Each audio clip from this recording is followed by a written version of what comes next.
Hi grade 9 students, this is Teacher Lester aka Zer Les, and I welcome you all to another fun and meaningful learning. If you are new to my channel, don't forget to subscribe and hit the notification bell for you to be updated of new uploaded videos like this educational video. And what are you waiting for? Let's get this discussion started.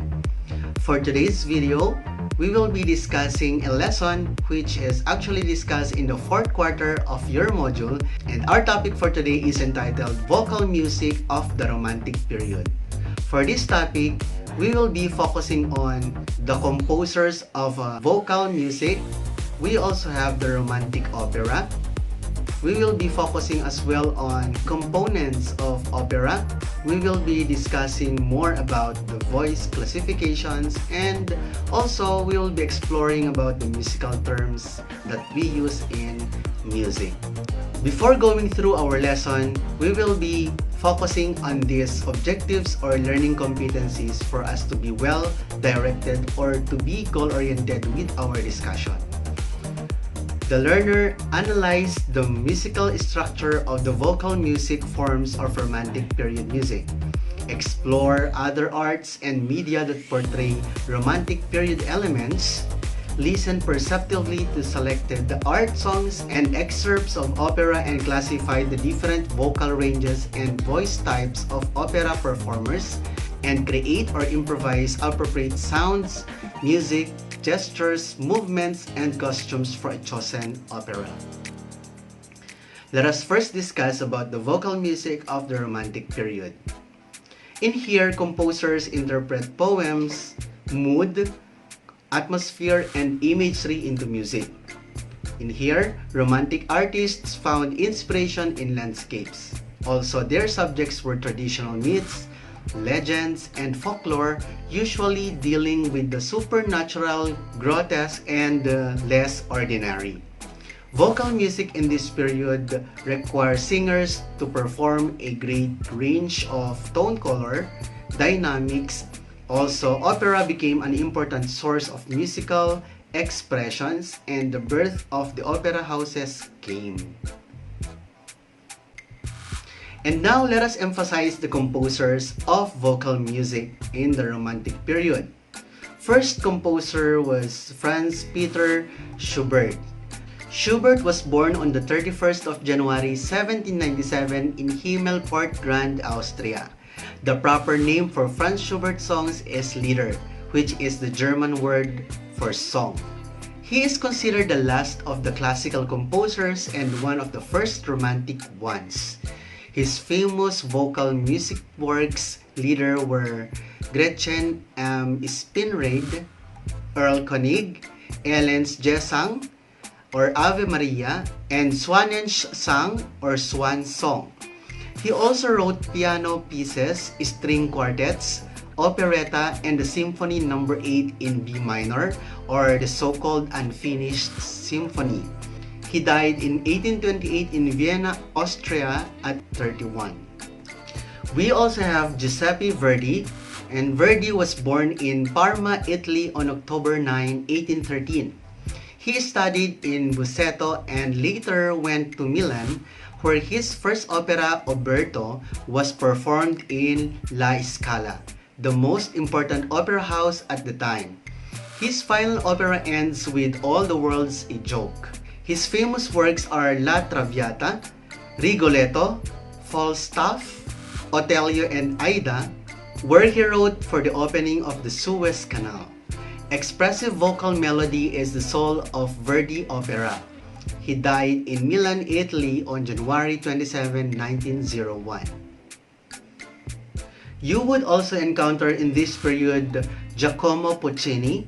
Giacomo Puccini was born in a poor family on December 22, 1858 in Lucia, Italy. He studied at the Milan Conservatory. He belonged to a group of composers who stressed realism, therefore he drew material from everyday life, rejecting heroic themes from mythology and history. Puccini's famous operas were La Bohème, Tosca, Madame Butterfly, and Turandot. We also have Wilhelm Richard Wagner. Wilhelm Richard Wagner was born in Leipzig, Germany on May 22, 1813. He was very much inspired by Ludwig van Beethoven. Wagner introduced new ideas in harmony and in form, including extremes of chromaticism. He was an advocate of a new form of opera which he called the music drama, where musical and dramatic elements were fused together. The expressiveness is aided by the use of leitmotifs or musical sequences standing for a particular character plot element. His famous works are Tristan and Isolde, Die Walküre, Die Meistersinger, Tannhäuser, and Parsifal. His work would later influence modern film scores, including those of the Harry Potter and Lord of the Rings film series.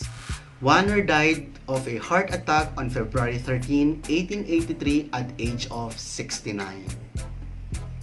Another popular composer during this period was Georges Bizet.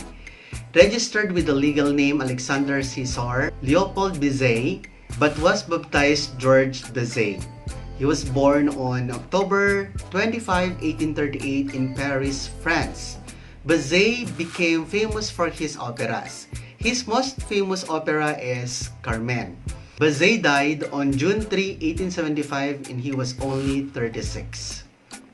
And now let us proceed to the romantic opera. When we speak of opera, it became increasingly popular during the Romantic period. It is a story, libretto, told by the composers through music while using the words of the librettist. They work closely together to tell the story. The book that the composer and librettist put together is called a score. The score has all musical notes, words, and ideas to help the performers tell the story. That is all about the opera. And now let us proceed to the components of opera. First component is the libretto as mentioned earlier. It is the text of an opera, and librettist and the composer work closely together to tell the story. We also have the term score as also mentioned a while back. It is the book that the composer and librettist put together. It has all the musical notes, words, and ideas to help the performers tell the story. And often, there are operas with overtures, preludes, prologues, several acts, finales, and postludes. We also have recitative. It is a declamatory singing usually in the prose parts and dialogue of opera. Different roles in operas are created taking into account different types of voices. Each role requires a different type of singer, not only able to sing a given vocal range but also with certain voice characteristics, color, and power. We also have the term aria. It is a declamatory singing usually in the prose parts and dialogue of opera. Different roles in operas are created taking into account different types of voices. Other features of aria are an air or solo singing part that the public will remember best when leaving the opera house, and properly and well sung, a beautiful aria can bring an audience to its feet and decide the fate of an entire opera. We also have the term acts. It is the main division of an opera. Also, we have the scene. It is the setting or place.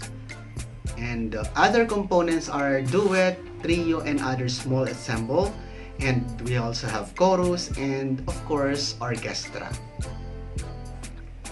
And now let us proceed to the voice classifications. The first one is for male, the tenor, which is the highest male voice. Second one is the baritone. Middle male voice lies between bass and tenor voices. It is the common male voice. And the last one is the bass, or the lowest male voice. Yes. And for female, we have the soprano. Highest female voice. We also have the mezzo-soprano. Most common female voice is strong, middle voice, tone is darker or deeper than the soprano. And we have the contralto, which is the lowest female voice and most unique among the female. Or it is also popular with the term alto instead of saying contralto. And lastly, we have the musical terms that we may be familiar with, but we have to review for us to be more well-versed with this kind of discussion. We have the first one, which is the a cappella. A cappella means one or more singers performing without instrumental accompaniment. We also have cantabile, or the singing style. This I'm not familiar with, honestly. We also have capo. It is the head, the beginning. And the coda, it is the closing section appended to a movement or song. We also have dolce or dolce, which means sweetly. We also have falsetto. It is a weaker and more airy voice, usually in the higher pitch ranges. And the other one is glissando, sliding quickly between two notes. And we also have passaggio, or the parts of singing voice where register transition occur. And we have rubato, slight speeding up or slowing down of the tempo of a piece at the discretion of the soloist. We also have tessitura, or the most comfortable singing range of a singer, or the distance between the lowest and the highest pitch that a singer can do.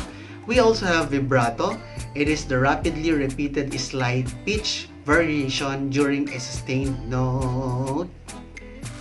Joke only. And that's all for today. So that's the end of the discussion for today, and I hope that you have learned a lot from this discussion. For us to better understand and for us to be able to apply the concepts that we have learned for today, here is your performance task, and listen to these instructions. First, you can work with a partner. Second, create or improvise appropriate sounds, music, gestures, movements, and costumes for a chosen opera. You can do singing, playing of instrument, or improvise, drama or dramatic dance that may depend on your choice of how you showcase your talent along with the music. Your performance should be maximum of 3 minutes, and submit your video to your teacher through Google Classroom. And that's all for today, and thank you so much for listening, grade 9 students. I hope that teachers will also be benefited with such kind of instructional video. And don't forget to subscribe and hit the notification bell for you to be updated of new uploaded videos like this kind of video. So this has been Sir Lester saying, let's dream and make it happen. So that's all for today, and see you all on my next video. Goodbye, grade 9.